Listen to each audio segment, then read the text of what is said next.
Salut et bienvenue dans New Deal, le podcast IFRI Slate TTSO qui décortique l'actualité américaine en compagnie de Laurence Nardon, responsable du programme USA à l'IFRI. Bonjour Laurence. Bonjour Romain. Oh yay, oh yay, oh yay. All persons having business before the Honorable, the Supreme Court of the United States are admonished to draw near and give their attention, for the court is now sitting. God save the United States and this Honorable Court. Le petit extrait que nous venons d'entendre, c'est l'ouverture traditionnelle des sessions publiques de la Cour suprême. On y entend le marshal dire « oyez, oyez, oyez » pour écouter. C'est de l'ancien français. Et oui, le droit américain reprend les termes du droit français médiéval par l'intermédiaire du droit anglais. Alors, vous l'avez compris, aujourd'hui, on va parler de la Cour suprême.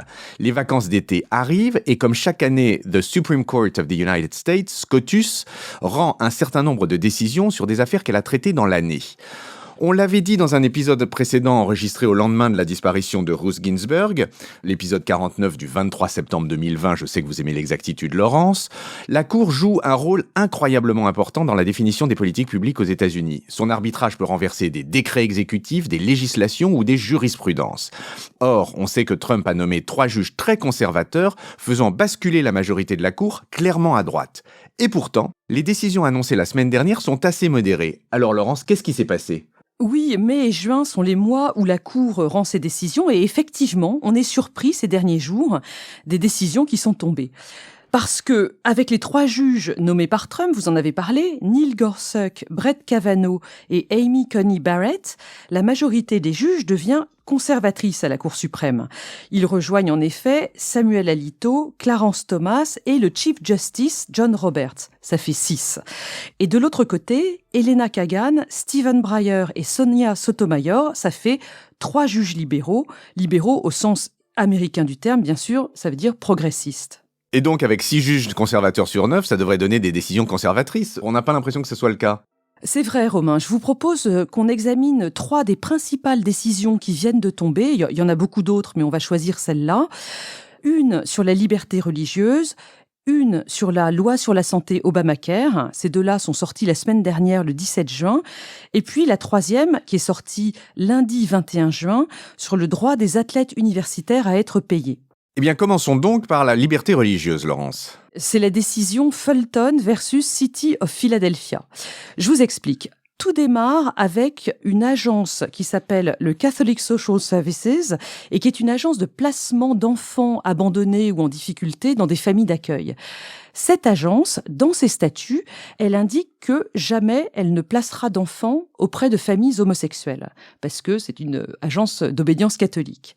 En 2018, la ville de Philadelphie, qui mène des politiques de lutte contre les discriminations et d'inclusion à tous les étages, s'est rendu compte que les statuts de l'agence Catholic Social Services ne pouvaient pas coller avec ces politiques et donc a décidé de cesser de faire appel à ces services. Et ça n'a pas plu à Sharonelle Fulton, une mère de famille d'une de ces familles d'accueil qui voulait continuer à travailler avec cette agence. Et du coup, avec d'autres familles d'accueil, elles ont attaqué la ville de Philadelphie. Je vous fais grâce du feuilleton juridique de recours en appel qui a abouti à la décision de la Cour suprême. Jeudi dernier, en l'occurrence, les juges ont voté à l'unanimité pour obliger la ville de Philadelphie à continuer de travailler avec cette agence Catholic Social Services. Ça, c'est bien une décision qui va dans le sens, on pourrait dire, des conservateurs, non ? En effet, mais c'est parce qu'en réalité, il faut distinguer le cas d'espèce du raisonnement juridique sur lequel s'appuie la Cour. Il se trouve qu'il y avait dans le contrat entre la ville et l'agence de placement la possibilité de faire des exceptions à la politique d'inclusivité. Et donc, juridiquement, l'agence avait tout à fait le droit de ne pas respecter la politique d'inclusivité de la ville de Philadelphie. Et la Cour ne s'est appuyée que là-dessus pour rendre sa décision, c'est-à-dire qu'elle a choisi des raisons très techniques et qu'elle n'a pas du tout saisi l'occasion de changer plus profondément la jurisprudence pour renforcer ce qui est en jeu ici, c'est-à-dire le principe de liberté religieuse versus les droits des homosexuels. Les juges les plus conservateurs, donc Neil Gorsuch, Samuel Alito et Clarence Thomas, ont donc voté comme les autres parce qu'ils sont contents que la ville soit obligée de continuer à travailler avec cette agence, mais ils ont quand même fait savoir dans leur argumentaire, ce qu'on appelle leurs opinions, qu'il regrettait que la jurisprudence n'ait pas été changée de manière plus profonde. Le plus important dans cette décision, c'est que les deux juges, Brett Kavanaugh et Amy Coney Barrett, nommés par Trump, qu'on nous avait présentés comme des ultra-conservateurs, finalement, ils ont été d'accord avec le juge Roberts et les trois progressistes pour cette interprétation très réduite et finalement prudente. Ça me rappelle un peu une histoire de gâteau de mariage, non ? Oui, vous faites allusion à cette histoire qui a mené à une décision en 2018. Un pâtissier avait refusé de faire un gâteau de mariage pour le mariage d'un couple homosexuel. Et c'était aussi arrivé à la Cour suprême. C'est la décision Masterpiece Cake Shop versus Colorado Civil Rights Commission. Et là aussi, la Cour avait décidé que le pâtissier avait le droit de refuser de faire ce gâteau, mais sur une base juridique très réduite. En l'occurrence, la Commission des droits civils du Colorado avait insulté le pâtissier en se moquant de sa religion. Et c'est sur ce fond-là uniquement que la Cour avait pris sa décision. On voit donc une continuité de décisions modérées sur ces questions de liberté religieuse versus droit des homosexuels. Et on pourrait dire que la Cour suprême suit l'évolution de la société américaine. Je vous rappelle qu'en 2015, elle a autorisé le mariage gay au niveau fédéral avec la décision Obergefell versus Hodges. Ok, alors ça c'était la première décision. Vous parliez d'une seconde décision sur Obamacare. Qu'est-ce qu'elle dit exactement ? Oui, il y a eu une autre décision la semaine dernière sur l'Affordable Care Act, donc la grande loi sur la santé votée sous Obama en 2010. Cette loi, vous le savez, Romain, elle est détestée par les républicains qui y voient non seulement une attaque contre la liberté individuelle et le droit des États, mais aussi une dérive coûteuse des finances fédérales. Cette loi, c'est vrai, elle a beaucoup de défauts dont même les démocrates sont conscients. Cependant, elle semble aujourd'hui vraiment entrer dans les mœurs et d'ailleurs, sans elle, la situation des Américains en temps de Covid aurait été bien pire. Et oui, bien pire. Et pourtant, cette loi a encore été remise en cause devant la Cour suprême. C'est la décision California versus Texas et c'est la 3e fois que la Cour traite une affaire ayant le potentiel de remettre en cause toute la loi Obamacare. Les fois d'avant, c'était en 2012 et en 2015. Alors, je vous dis juste un mot de la décision de la Cour de 2012, la décision Sebelius. Elle affirme que le mandat individuel est constitutionnel. Vous n'expliquez ce que c'est que le mandat individuel ? Le mandat individuel, c'est une obligation qui est créée par la loi Obamacare. Elle dit que les Américains vont devoir soit payer pour se prendre une assurance santé, ce qui est vraiment l'objectif de la loi, soit, s'ils refusent, s'acquitter d'une amende. Dans la décision Sebelius de 2012, on se demandait si ce mandat individuel était constitutionnel ou pas. À l'époque, la Cour a expliqué que ce mandat, il était en réalité un impôt et que comme le Congrès a le droit de lever des impôts, eh bien, ce mandat individuel était constitutionnel.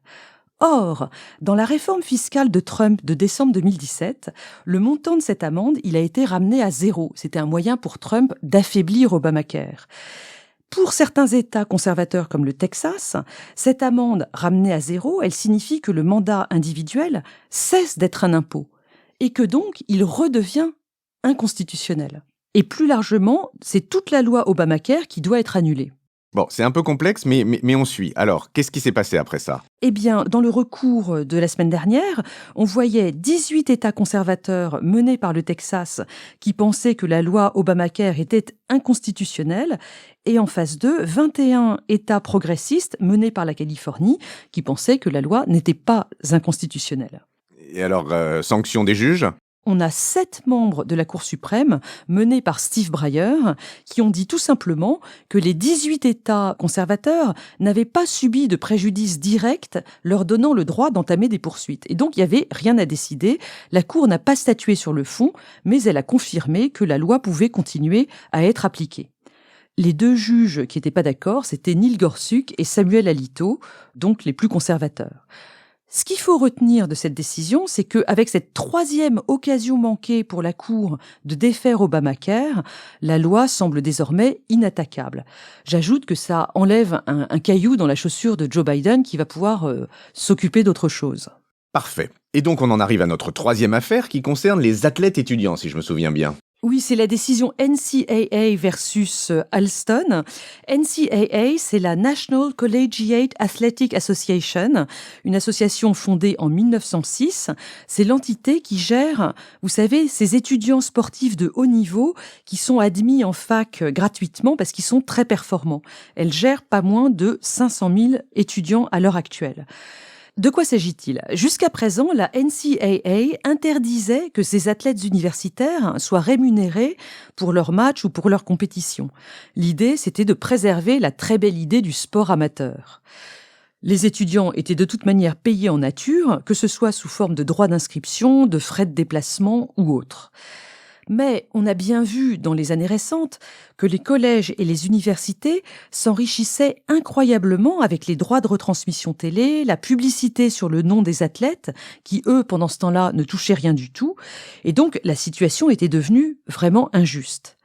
Donc, pour des raisons à la fois d'antitrust et de justice économique, tous les juges ont voté lundi 21 juin pour commencer à assouplir ces règles en faveur de ces étudiants athlètes. On va certainement voir des évolutions supplémentaires dans les années à venir. Donc 3 décisions qui ont des périmètres très différents, mais est-ce qu'on peut en tirer une morale générale ? Qu'est-ce qu'elle nous montre, cette jurisprudence, Laurence ? Elle montre que 2 des 3 juges nommés par Trump ne sont pas aussi conservateurs qu'on le pensait. Amy Coney Barrett et Brett Kavanaugh, eh bien, ils votent très souvent avec les modérés. Et les Trumpistes ne peuvent rien faire en réalité parce que les pères fondateurs qui voulaient garantir l'indépendance des juges ont prévu leur nomination à vie. Un autre élément extrêmement important, c'est la direction du juge Roberts, donc le chef de la Cour suprême. Il essaye depuis le début de conserver une image très centriste et non partisane à la Cour, ce qui, vous l'avouerez, ne fait pas de mal dans le contexte actuel politique aux États-Unis avec un système institutionnel très polarisé. Et alors pour le futur, on peut s'attendre à quoi ? Oui, je crois qu'il faut rester très prudent parce qu'il y a d'autres décisions qui vont tomber, alors soit dans les 15 jours qui viennent pour terminer l'année en cours, soit à la rentrée prochaine. Dans les prochains 15 jours, il faut attendre la décision Brnovich versus Democratic National Committee qui va porter sur le droit de vote. On en avait déjà parlé dans l'épisode sur la loi Force the People HR1.